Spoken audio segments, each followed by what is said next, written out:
എന്തോ ഇങ്ങോട്ട് എനിക്ക് ഉള്ളൊരു കാര്യം പറയാനുണ്ട്. എനിക്ക് അന്നപ്പം പറഞ്ഞൂടേനു. ഞാൻ ഒറ്റ കിട്ടണ യാചിക്കുക. ഞാൻ ഒറ്റക്കേ പറയാൻ പറ്റില്ലോ. ഇവിടെ വാ ഏപ്പാ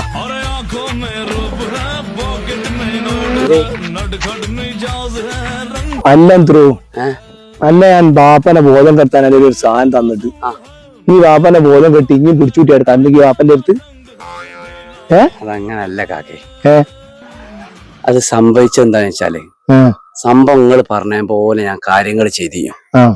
തുണിയിലൊക്കെ ആക്കി നല്ലോണം തന്നെ ആക്കിങ്ങായി വാപ്പന്റെ മേൽക്ക് മെല്ലാം മൂക്കിൽക്ക് കറക്റ്റ് ആക്കിയാണ് പൊത്തി കൊടുത്ത് വാപ്പ പെട്ടെന്തോ ഒരു അട്ടാസിയല്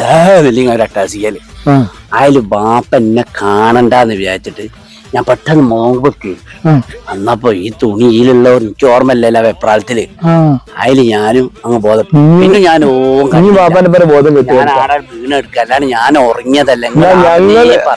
ഞങ്ങൾ കണ്ടെന്താ വിചാരിച്ചറിയോ? നല്ല സുഖമായിട്ട് വാപ്പന്റെ പരം ഉറങ്ങി ഒരു മനുഷ്യനെ ചെയ്യാൻ വിളിക്കണില്ല. എന്റെ വിളിയും കാത്തുനിന്ന് ഞാൻ എനിക്ക് മനുഷ്യന് ബേജാറുണ്ടാവുമല്ലോ. എനിക്ക് ഓർമ്മ ഞാൻ അതിലേക്ക് വീണ് മാത്രം എന്തോ ഒരു ഇങ്ങനാണ്. പിന്നെ ഞാനൊന്നും അറിഞ്ഞില്ല. നല്ലൊരു സുഖം. ഞാൻ എന്നോട് ദേഷ്യം പിടിച്ചെന്താ മനസ്സിലൊക്കെ നിക്കണേ. ചെങ്ങാൻ വിളിച്ചില്ലല്ലോ ആണല്ലേ നിങ്ങൾ അങ്ങനെ വന്നിന്റെ മൊതൽ അല്ലാണ്ട്.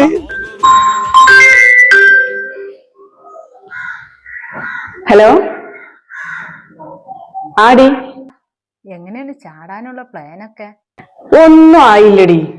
അതല്ല, ഒളിച്ചാടാനുള്ള ഗൾഫൊക്കെ ആ തന്നിട്ട്. അതെന്താ? അല്ലടി, എനിക്കൊന്ന് ഇത്രക്ക് ധൈര്യം. എന്റെ കൈയും കാലൊക്കെ വിറച്ചിട്ട് വെച്ച. എനിക്ക് ധൈര്യത്തിന് ഞാൻ എന്നെ വിളിച്ചത്. ഇത് നീ എന്റെ ധൈര്യം കളയാ? ഒരു പ്രോബ്ലമേ ഉള്ളൂ. എന്റെ കൂടെ നിൽക്കുന്നോണ്ട് എനിക്ക് കുഴപ്പമൊന്നുമില്ല. പൈസയും മുതലും കിട്ടിയാലും മതിയാകാത്തവരാരും ഉണ്ടാവൂല.